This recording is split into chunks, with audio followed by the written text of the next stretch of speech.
राधे गोविंदा मन भजले प्यारा नाम है।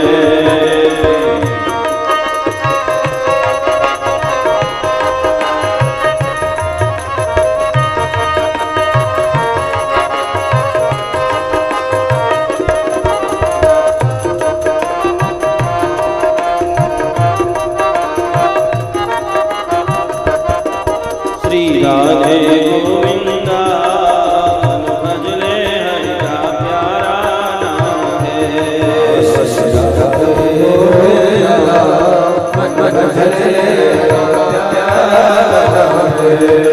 गोपाला प्रभु का प्यारा नाम है। गोपाला प्रभु का प्यारा नाम है। श्री राधे गोविंदा मन भजले हरिका प्यारा नाम है। गोविंदा मन भजले हरिका प्यारा नाम है।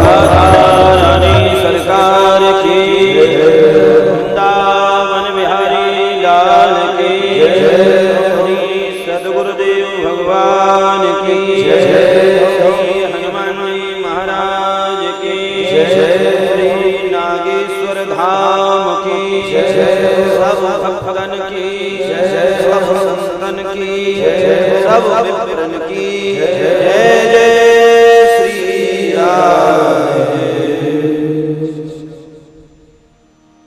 हरि शरणम भगवत चरण कमलानुरागी भक्तवृंद, आप बड़े परम सौभाग्यशाली हैं। देखिए, सत्संग सबको प्राप्त नहीं होता।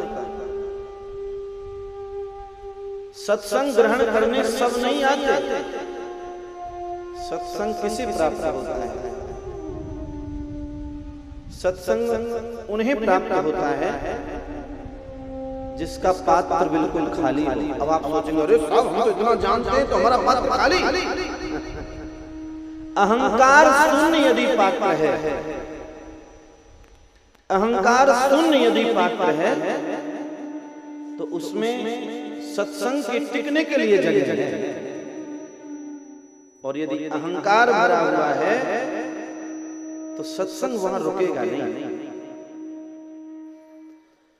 एक घड़ा है आपके पास और घड़ा में छेद हो रहा है। कितना ही सुंदर जल उसमें आप समाविष्ट करें, वो धीरे धीरे निकल जाएगा, धीरे धीरे निकल जाएगा। और यदि घड़ा बिल्कुल पवित्र है, साफ है, तो सारे का सारा जल उसमें समाहित हो जाएगा। जितनी उसकी क्षमता है उतना जल समाहित हो जाएगा। अहंकार जरा सा भी यदि अंदर है, अहंकार रूपी छिद्र यदि जरा सा भी है, तो सत्संग रूपी पवित्र जल को रहने नहीं देगा। इसलिए भैया पहले अहंकार शून्य हो जाएगा। अहंकार शून्य हो जाएंगे, तत्क्षण भगवान आपको ग्रहण कर लेंगे। एक क्षण भी नहीं लगेगा भगवान को प्राप्त करने में। जहां कि आप अहंकार शून्य हुए और बस भगवान आपको मिले। भगवान तब तक नहीं मिल रहे हैं जब तक अंदर अहंकार है। रामचरितमानस में बहुत सुंदर बात कहते हैं, निर्मल मन जन सो मोहि पावा, मोहि कपट छल छिद्र न भावा। जिसका निर्मल मन है, जिसका पवित्र मन है, वो मुझे प्राप्त कर लेगा। पर छल कपट भरा है। कोई कोई तो कथा देखने आते हैं साहब, कोई कोई तो कथा सुनने नहीं आते, कथा देखने आते हैं। ये कमेटी क्या कर रही है, कमेटी वाले क्या कर रहे हैं, ये व्यास क्या कह रहा है? आचार्य लोग कोई गड़बड़ तो नहीं कर रहे? देखने आते हैं। क्यों? श्रोता कई तरह के होते हैं, श्रोता, सोता और सरोता। श्रोता केवल शब्द पर ध्यान देगा कि क्या शब्द निकल रहा है और शब्द कितना मेरे जीवन से जुड़ा हुआ है, ये श्रोता है। सार सार को गहले थोता दे उड़ाए, ये श्रोता है। केवल काम की बात को ग्रहण करके अपने जीवन में उतारने का प्रयास करेगा, ये श्रोता है। दूसरा है सोता।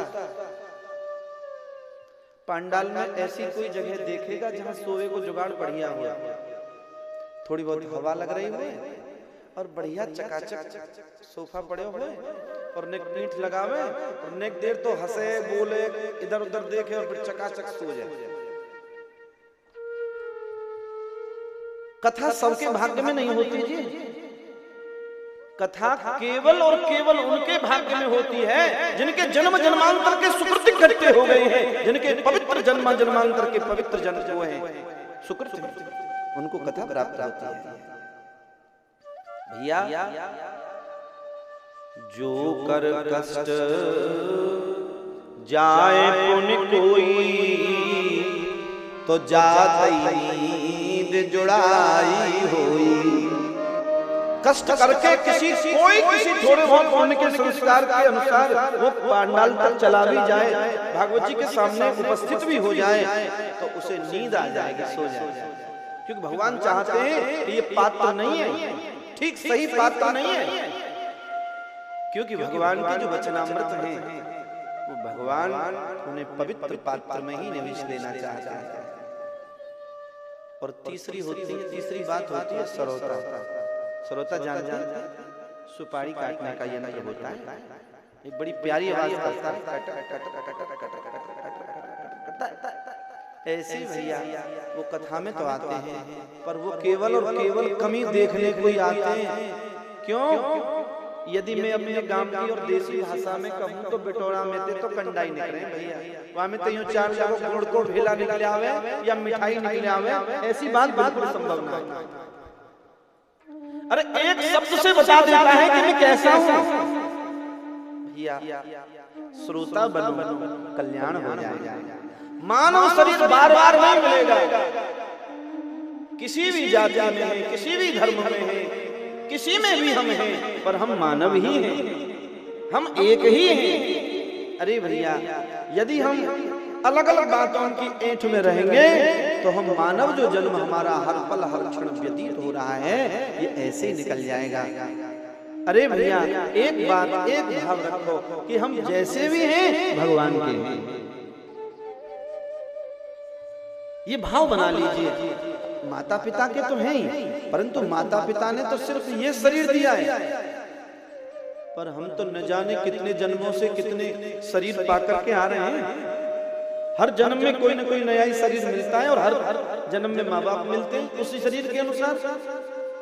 परंतु भैया, हर जन्म में हर शरीर के माँ बाप अलग अलग हैं, पर 84 लाख योनियों के जो माँ बाप हैं वो केवल और केवल मेरे गोविंद हैं, उनके सिवाय और कोई है ही नहीं। तो भैया, केवल अपने गोविंद को अपना माता पिता समझ करके उन्हीं की शरण ग्रहण कर लो, वह हमें इनसे काम है, हमें और दुनिया से कोई काम ही नहीं है। कल आपने बड़ा पवित्र चरित्र श्रवण किया, भगवान बावन बन करके आए, भगवान बोना बन करके आए हैं जी। भगवान बड़े भी बन के आते हैं, भगवान छोटे भी बन के आते हैं, भगवान सुअर भी बन गए, भगवान मछली भी बन गए, भगवान नृसिंह भी बन गए, भगवान बोना भी बन गए। जब जब जिस जिस स्वरूप की हमें आवश्यकता पड़ी, हमारे गोविंद हमारे लिए वही बनने के लिए तैयार हैं। पर हम एक बात हमसे कोई कहे कि तुम गोविंद के हो जाओ, तो हम पे बड़ा जोर पड़ता है, गोविंद के क्यों हो जाए, हम तो अपने माँ बाप के। जिस दिन भैया गोविंद के हो जाओगे, उस दिन समझ लीजिए जितने भी जन्म तुमने लिए उनमें यही जन्म तुम्हारा पवित्र हुआ है, यही कल्याणकारी है। नारायण, कल वामन भगवान का अवतार हुआ मैया के सामने। मैया ने विनम्र भाव से उनको सुसज्जित किया। ये लीला आपने दर्शन किया और कथा के द्वारा श्रवण भी किया। नारायण इसके बाद में मां से आज्ञा लेकर के भगवान बोना के रूप में मोंजी मोज की मेखला धारण करके यज्ञोपवीत आदि धारण, क्योंकि ब्रह्मचारी का मोंजी मेखला होता है, करधनी जो होती है ना वो मूंज की होती है। ब्रह्मचारी का जनेऊ भी मूंज का ही होता है। पर ये तो थोड़ी सी बात निकाली कटौती की कि मूंज का धारण न करे तो कम से कम रेशम का धारण करे, रेशम का धारण न करे तो कम से कम सूत का तो धारण करेगी। तेरे पिताजी कहाँ भजन करते हैं? चारपाई। चारपाई में भजन किया जाता है? तेरे पिताजी कहाँ करते हैं? बोले कहीं नहीं। तो तेरे से तो अच्छे ही है भैया। किसी भी तरह से भगवान से जुड़े जो धार्मिक कृत्य हैं, जो धार्मिक बताए गए हैं, वो हमें अवश्य ही धार्मिक चिन्ह, वैदिक वैष्णव चिन्ह हमें जरूर धारण करने चाहिए। तिलक लगाना चाहिए, कंठी धारण करना चाहिए, चोटी रखनी चाहिए, जनेऊ पहनना चाहिए। पर शर्म लगती है, कुकृत्य करने में शर्म नहीं लगती, गंदी फिल्में देखने में शर्म नहीं लगती, किसी की बहन बेटे की तरफ गलत दृष्टि डालने में शर्म नहीं लगती। धार्मिक कृत्य में शर्म लगती है। ये शर्म उनको नहीं लग रही जी, ये उनके पाप है। तुलसी पिछले पाप होते कि तुलसी पिछले पाप दे हरि चर्चा न सुहाए, जैसे ज्वर के रोग ते भूख विदाहे जाए। गोविंद भगवान की। आगे आ जाइए, आगे आ जाइए, आ जाइए। सच्चिदानंद भगवान के। श्रीमन नारायण नारायण नारायण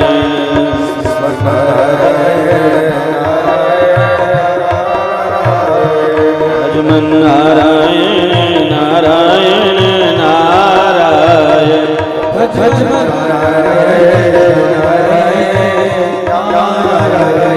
श्रीमन नारायण नारायण नारायण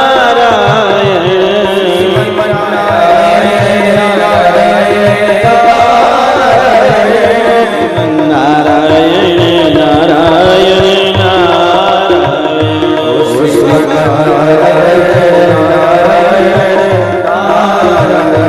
भजमन नारायण नारायण नारायण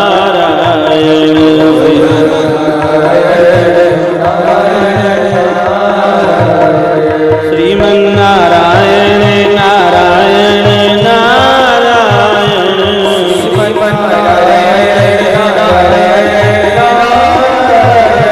भजमन नारायण नारायण नारायण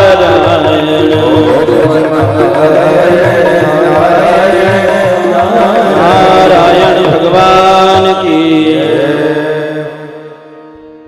बड़े सौभाग्य की बात है इस शरीर के इस दास के अग्रज यानी बड़े भाई, जो सांसारिक नाते के वास्तविक जो बड़े भाई हैं, आज पधारे हैं। मेरे जीवन में पिता का काम भी आपने बहुत अच्छा निभाया, गुरु की भूमिका भी बहुत अच्छी निभाई।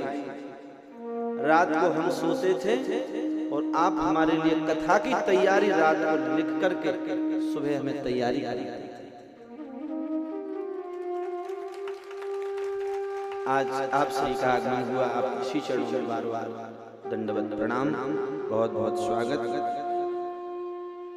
प्रसंग पर आई भैया। आज मां की आज्ञा मान करके भगवान वामन आज दैत्यराज बलि के यज्ञ की ओर जा रहे हैं। प्रसंग चल रहा था, निर्मल मन जन सो मोहि पावा, मोह कपट छल छिद्र न भावा। जरा भी छल छिद्र भरा है तो भगवान नहीं मिलेंगे। भगवान से मिलना है तो पात्र को पवित्र और साफ कर लीजिए, और जब पात्र पवित्र और साफ हो जाएगा तो बस अपने आप भगवान हो जाएंगे। नारायण आज भगवान बामन दैत्यराज बलि के दरवाजे पर पधारे हैं। दैत्यराज बलि यज्ञ कर रहे थे, उठकर खड़े हो गए और ब्रह्मचारी को देख करके स्वागत किया। स्वागतम ते नमस्तुभ्यं ब्रह्मन् किं कुर्वामि ते ब्रह्मर्षीणां तपः साक्षात् मन्ये त्वार्य वपुर्धरम्। बड़ा स्वागत किया। आइए महाराज, विराजिए महाराज। स्वागत किया, चरण धोए भगवान के। आए हुए अतिथि का स्वागत करना हमारा परम कर्तव्य है। आवत ही हर से नहीं कि आवत ही हर से नहीं, लेनन नहीं सने तुलसी कहाँ न जाइयो कंचन बरसे में। आवत ही हर से, जहां आदर सत्कार का हुआ नहीं जाना चाहिए तो कैसी जगह जाए कि हरस उठे आदर करे आवत जाने अतिथि, ऐसे जन सो जानिए परमेश्वर सो प्रीत। आए हुए खड़े होकर स्वागत सत्कार, आइए बैठिए, क्योंकि अतिथि देवो भव, अतिथि देवता है। स्वागत करिए। इस तरह से महाराज भगवान का बड़े भाव से स्वागत किया। भगवान का स्वागत हुआ। भगवान को भगवान विराजे, बैठे। भगवान बैठ तो गए, पर भगवान ने स्वागत भी स्वीकार किया दैत्यराज बलि का। भगवान ने कहा, भैया वचस्तवै तज्जनदेव सुनृतम कुलोचितम धर्मयतम यशस्करम यस्य प्रमाणम भगवा सांपराय पितामह कुल वृद्ध प्रशांत। भैया तुम्हारे दादाजी को जानू, तुम्हारे परदादा को जानू। आहा, देखने में तो छोटो सो ही बालक लग रहा है। दैत्यराज बलि सोच रहे हैं देखने में तो छोटो सो ही बालक लग रहा है, पर महाराज ये तो दादा परदादा तक की बात कर रहा है। भैया तुम्हारे वंश में आज तक कोई कृपणी नहीं हुआ। भगवान कह रहे हैं कोई कंजूस नहीं। दैत्यराज बलि भी बड़े भाव से सोच रहे हैं, ये क्या कह रहा है बालक, देखने में छोटा लग रहा है पर दादा परदादाओं जैसी बात कर रहा है। महाराज आइए, स्वागत है आपका। यदि आप ब्रह्मचर्य को छोड़कर गृहस्थ में प्रवेश करना चाहें तो किसी ब्राह्मण कन्या से आपका विवाह करा दो। भगवान बोले नहीं नहीं नहीं नहीं, आज कुछ याचना हुई, मन में कुछ भाव आया, बस कुछ मांगने का मन था। भगवान आप जो चाहें तो कहें। बोले तुम्हारे वंश में आज तक कोई कृपणी नहीं हुआ, कंजूस नहीं हुआ। जिसने जो कहा, जिससे जो कहा सहर्ष स्वीकार किया। बड़ा विस्मित है महाराज दैत्यराज बलि, विस्मित हो रहा है। ये क्या कह रहा है बालक, कंजूस कोई नहीं हुआ। कंजूस की कथा बड़ी विचित्र है महाराज, चमड़ी चली जाए और दमड़ी नहीं जाए। एक ऐसा ही कंजूस था, एक छोटी सी कथा है, आप सुनिए। नारायण एक बार एक कंजूस था। पत्नी ने कहा महाराज सब गंगा जी जा रहे हैं, बड़ा सुंदर पवित्र मेला है, आप भी गंगा स्नान कर आइए। कंजूस बोला धन खर्च होगा। पत्नी बोली महाराज पैदल चले जाइए ना, पैदल चले जाइए। इतना कंजूस था कि पैदल भी चले जाएं, परंतु पैदल जाने में भी जूतियां तो घिसी जाएंगी। पत्नी ने कहा कि जूतियों को हाथ में ले जाना। हाँ ये सही, कहीं कहीं पहन ले, जहां जरूरत पड़े वहां पहन ले। बेचारा जूतियों को हाथ में लेके और पैदल पैदल गंगा जी चला गया कंजूस। अब गंगा जी के किनारे पहुंचा, न दान देने वालों की कमी न दान लेने वालों की कमी गंगा जी पर। अरे महाराज, दान देने वाले और लेने वाले खूब है। कंजूस बोलो यदि यहाँ खड़े रहो तो वो जरूर दान देना पड़ेगा। खिसक ले वहां से चल दियो महाराज, गंगा जी के किनारे किनारे किनारे किनारे चलतो चलतो बड़े बीहड़ जंगल में होकर के गंगा मैया निकल रही हैं। बस वहां एकांत देखो झाड़ी है और वहीं स्नान करवे लगो। बोलो यहाँ कोई ना आवेगा। भगवान तो सर्वांतर्यामी है साहब। रूपम रूपम प्रतिरूपम बभूव। संसार का कोई रूप ऐसा नहीं है जो मेरा गोविंद धारण न कर सकता हो।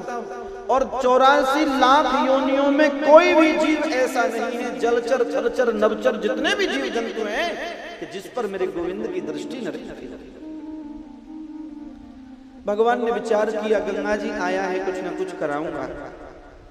एकांत में कपड़ा उतारे गंगा जी में प्रविष्ट भयो। जैसे गंगा जी में प्रवेश कियो, भगवान ब्राह्मण को वेश बना के आए गए। नारायण हरि भगत जी ना बोलो ना सुनी बात। भगवान ने दोबारा कही नारायण हरि भगत जी। नहीं देखो, सुन तो रहे हो पर भगवान की ओर ना देखो। कहीं सुनो देखते ही सिर मुड़ाते ओले पड़ जाए। हाँ भगवान गंगा जी में प्रविष्ट भय और गंगा जी में कंधा पकड़ के कंजूस को भगवान ने हिला के कही नारायण हरि भगत जी। नारायण हरि यजमान बहुत दिन में आए। तो कंजूस बड़ो झुंझला के बोलो सुनो, ना तो मेरा कोई ब्राह्मण और न मैं काऊ को यजमान, मैंने कोई ना बनायो ब्राह्मण पुरोहित। भगवान बोले जाति से ब्राह्मण हूं, दान लेवे को अधिकार है। तो कछु गंगा जी पे आयो दान करो। मैं कोई न्योरी बांध के लाया हूं क्या? न्योरी जानो? हाँ, पैसा रखने की एक बांसुरी होती थी जो पेट से बांधते थे बुजुर्ग लोग। महाराज मैं कोई न्योरी बांध के लाया हूं क्या?